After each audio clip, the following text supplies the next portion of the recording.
Mesdames et messieurs, bonsoir et bienvenue à cette édition de Direct. Aujourd'hui, nous allons consacrer notre rencontre à un événement important qui se déroule à Saint-Pétersbourg, qui est le sommet Russie-Afrique dans sa deuxième édition. Cette deuxième édition porte essentiellement sur le céréal qui doit être accordé à 6 pays africains gratuitement, l'énergie et l'aide humanitaire, en plus de consensus et en plus d'accords bilatéraux. Il faut dire que ce sommet découle de la première édition, le premier sommet et le Forum économique Russie-Afrique a eu lieu les 23 et 24 octobre à Sochi en 2019 sous la devise « Pour la paix, la sécurité et le développement dans l'histoire moderne de la Russie ». Des rencontres d'une telle envergure sont organisées pour la première fois et n'ont pas d'équivalent, ou étaient organisées pour la première fois et n'avaient pas d'équivalent dans l'histoire des relations russo-africaines. Les délégations officielles des pays africains et les représentants des milieux d'affaires ont exprimé à l'époque leur vif intérêt pour le renforcement de la coopération, l'approfondissement et l'intensification de la coopération russo-africaine. Le Forum économique Russie-Afrique a été précédé de travaux préparatoires approfondis qui ont permis de renforcer et d'étendre les échanges entre les pays africains et les pays européens. Avant d'amorcer l'analyse et les détails et le compte rendu concernant le sommet actuel qui se tient du 27 au 28 juillet 2023 à Saint-Pétersbourg, le sommet Russie-Afrique dans sa deuxième édition. Et comme on l'a dit, cette édition se penche essentiellement sur le céréal ou les céréales, la crise des céréales, et aussi concernant l'énergie et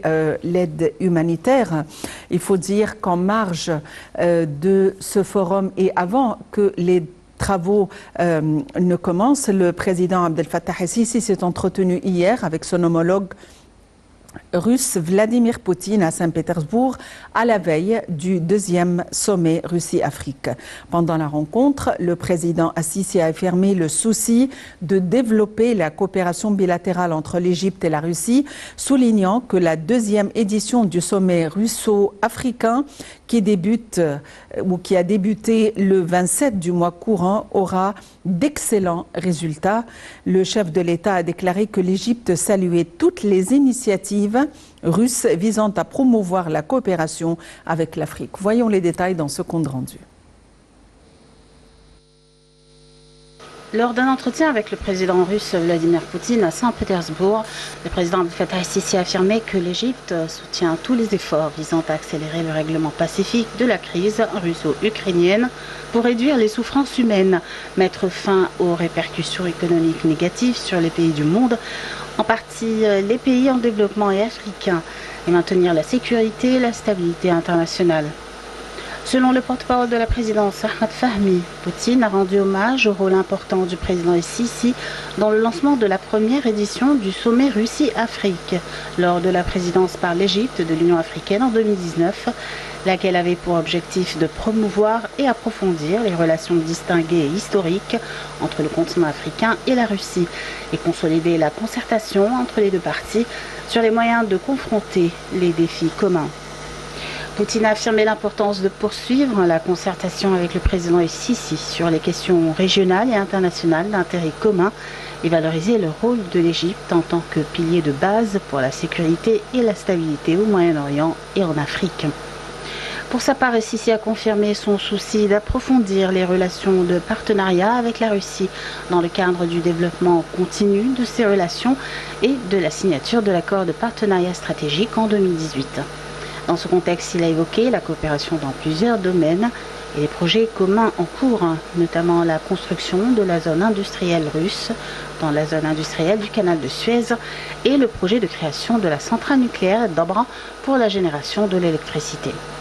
el-Sisi a souligné l'importance de travailler à cristalliser les résultats réels et pratiques du sommet au profit des peuples africains en premier lieu, étant donné que le sommet vise à établir une coopération durable entre la Russie et les pays africains. Les deux présidents ont discuté de nombre de sujets liés aux relations bilatérales, dont le projet de la centrale nucléaire de Doba et la zone industrielle russe, en plus de la coopération dans le développement du transport et des chemins de fer et la lutte contre le terrorisme. Les développements de la situation au Soudan, en Syrie, en Libye et la cause palestinienne y ont fait l'objet de discussions.